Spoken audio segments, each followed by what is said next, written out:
people on BookTube had the audacity of having opinions without asking me first, so I'm here to correct them now. Let's go. Cheers. Welcome back, everybody, to me rambling and ranting on the internet about book things. And today I want to talk about violence in fantasy. So let's set the stage, shall we? Yesterday, Unicorns Read and Varsha from Reading by the Rainy Mountain and Dr. Philip Chase, Philip Chase, had a discussion, a live stream that I missed, and I watched it this morning on violence in fantasy. And what happened is the usual thing that happens when I switch on anything that has opinions. I start becoming this monster yelling at the screen because everyone is wrong. I'm the only one who knows. And then I figured maybe it's more productive if I do the yelling afterwards at a camera and put it up there so you can then yell back at me afterwards. So that's what we'll do.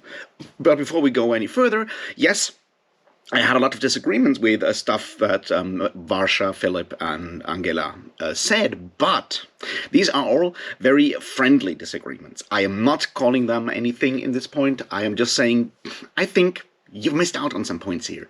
And I think the fundamental problem of violence in fantasy is a different one. So please go watch that conversation. It's actually really good, and a lot of good points are made. I just feel I have other points to make, if that makes any sense. I'll link it down below. Go watch it. It's good.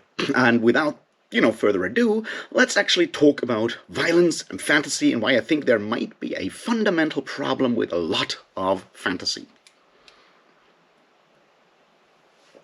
All right, we do the thing that I think is important. We start by defining terms, and then we move on from there. So, when I say violence, y'all probably have ideas of what I mean, and I'd like to take those ideas away from you. So let's start. There is a fundamental distinction that we need to talk about, and that is violence and the depiction of violence, because we're talking about art, we're talking about fantasy books mostly, we could also talk about movies, I might actually name movies later on, and so forth.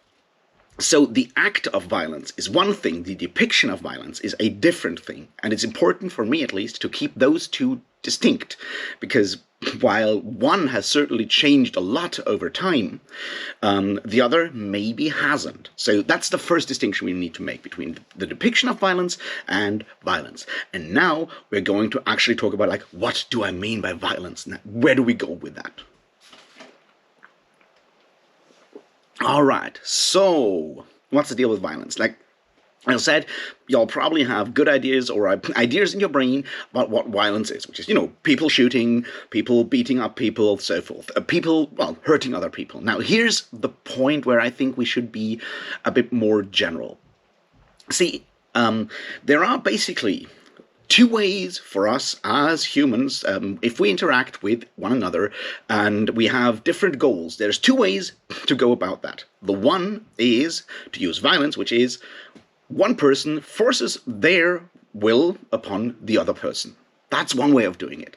And that is always violence. It doesn't matter whether that violence is me pulling a gun or a knife on you, or me paying you to do X or Y, or me for using other methods. As soon as I get my way and you don't, you step back. I have used some form of violence to achieve that. That's the fundamental end of it.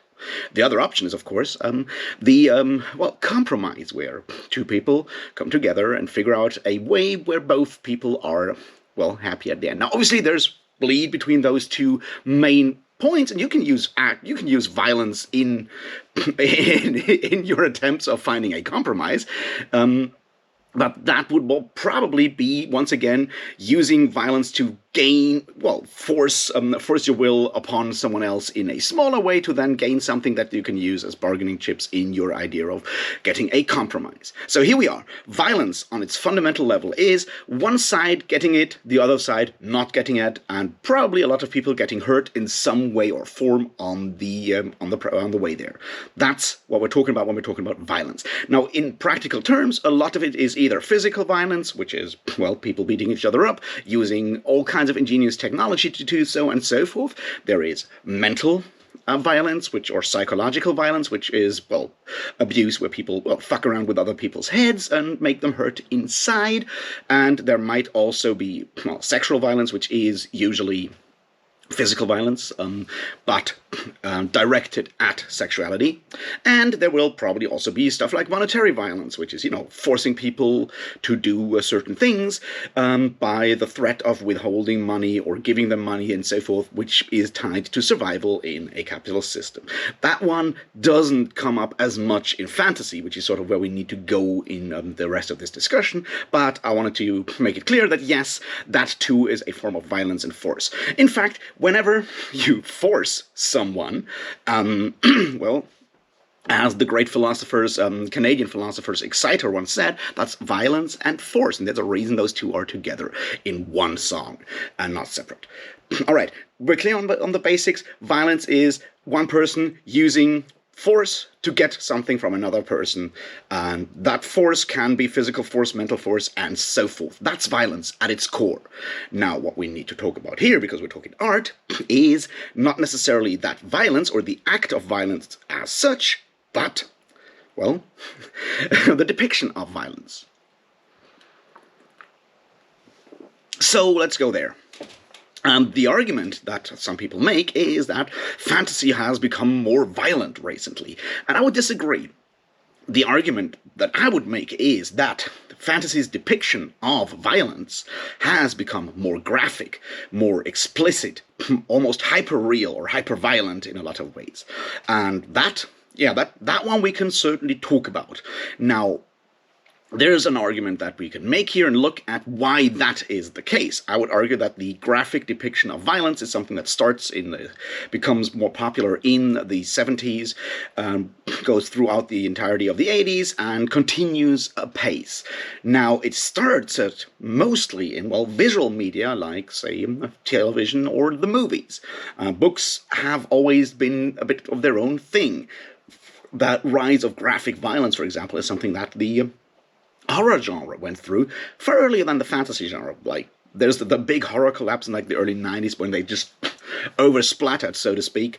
And yeah, but the idea that violence is depicted more graphically, more, first real, then hyper-real, and so forth, is something that I would argue starts around the 70s, mid-70s, probably with or becomes more mainstream around that time. Like, you go back, you watch like a movie like the first, like Django, that one is a brutal movie, but it had shock value in a way because it stood out.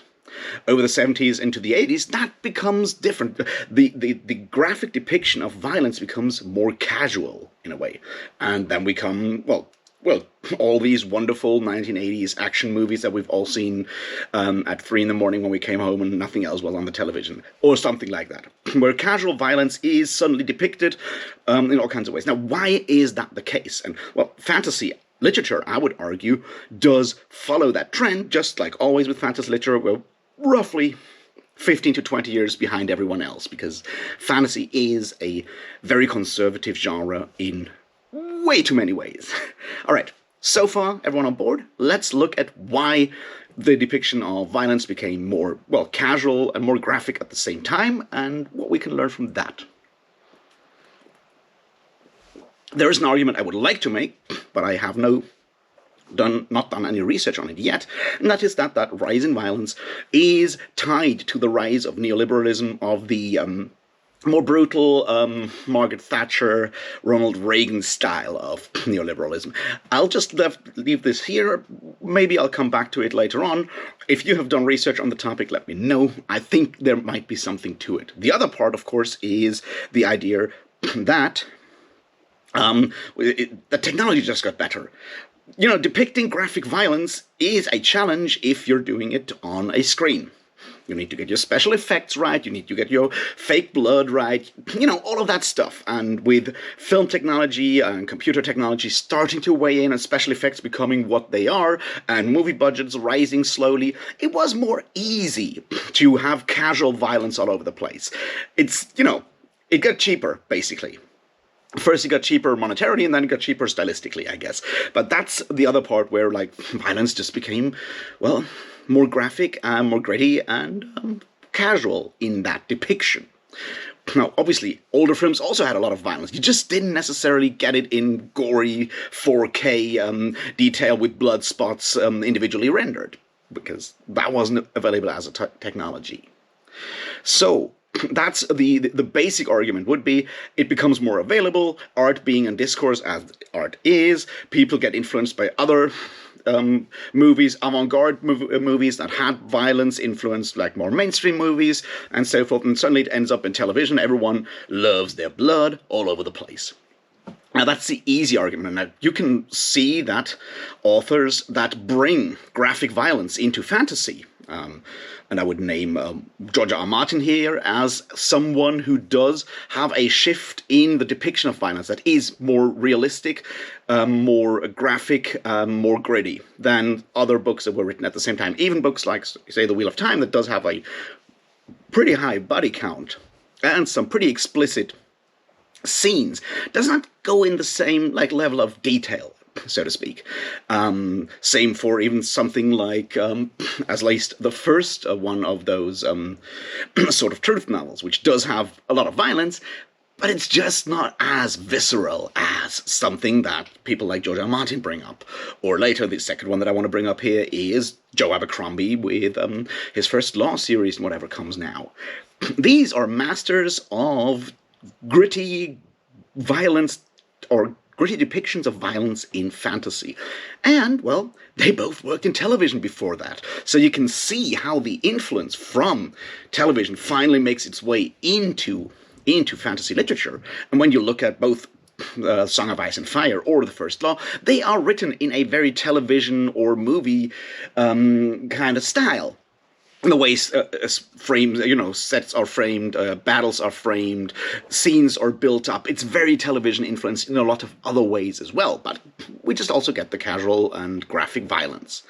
Now, is that bad? Is that good? Well, that's the question, and a lot of that will depend on taste. Now, I personally do agree with Joe Abercrombie that there is value in grit, that the depiction of graphic violence can serve a purpose that more abstract or more restrained depictions or mentions of violence cannot. It's just another tool in the toolbox, and good artists, good writers will use it in ways that are effectful and lead to a better product at the end. You can, of course, also overdo it.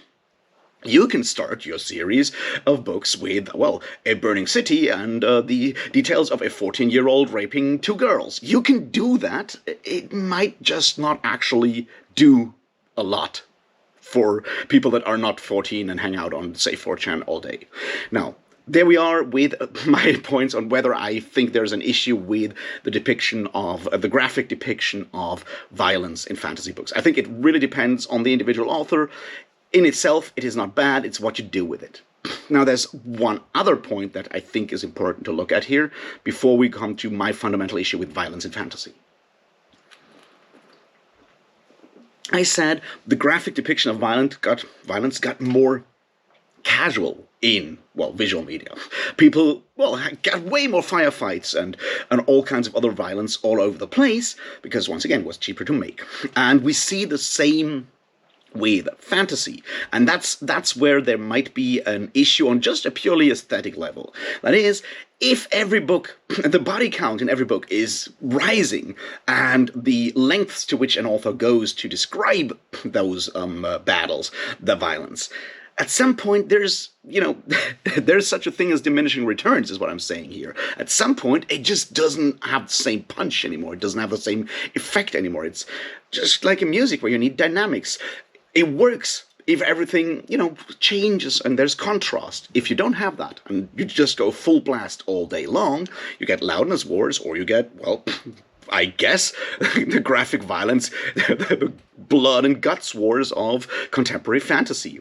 And once again, that's exactly what brought down the horror literature scene in the late 80s. Suddenly, it's like there's no place you can go anymore because, yeah, you can just add more blood, but if you're already, if you're ankle deep in blood, if you're going back to like knee deep in blood, that doesn't actually make much of a difference, unless you're obviously the people that get slaughtered.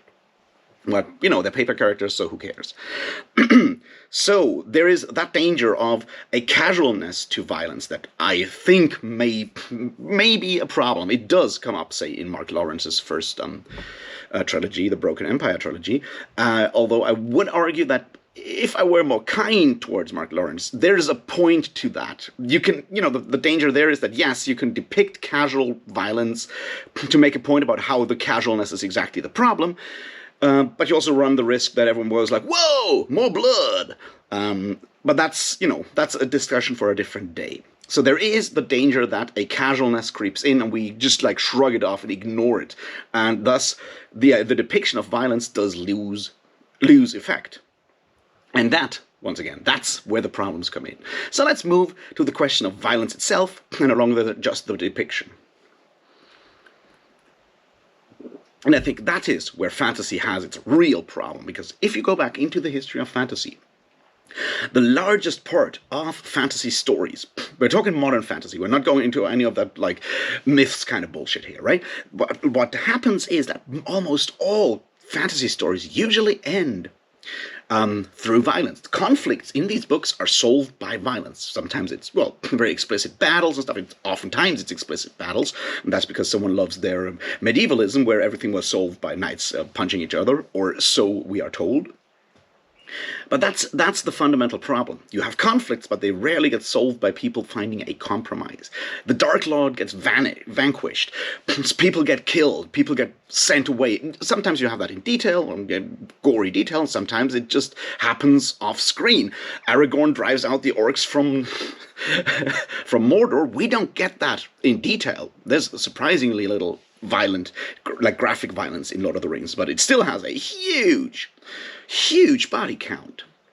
And I think that fundamentally is a problem with a lot of fantasy, especially in the more like epic and grimdark or whatever fantasy areas. It is that it only offers violence, the idea of one side defeating or forcing their will on the other side. That's the only solution to conflicts that a lot of fantasy offers us.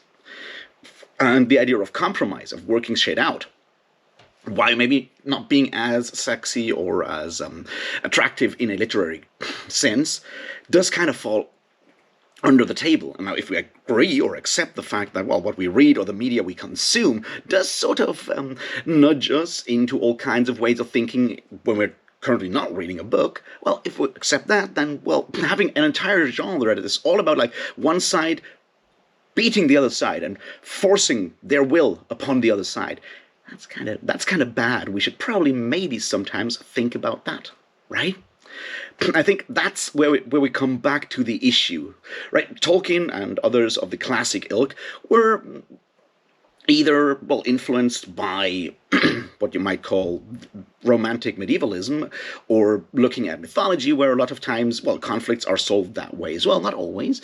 Or if you follow the, say, Robert E. Howard sort of sorcery side of things, they were pretty much Nietzsche, not very good at reading Nietzsche, and existentialists at heart. They are about like conflict, violence, and conflict, but they're not exactly saying this is good. They're just saying this is how it is. And that's the problem. There's a certain level of criticism under the amount of violence someone like Robert E. Howard manages to cram into his stories that maybe it gets lost in other ways. However, that's sort of where we have our foundations for fantasy, and since then, not much has changed.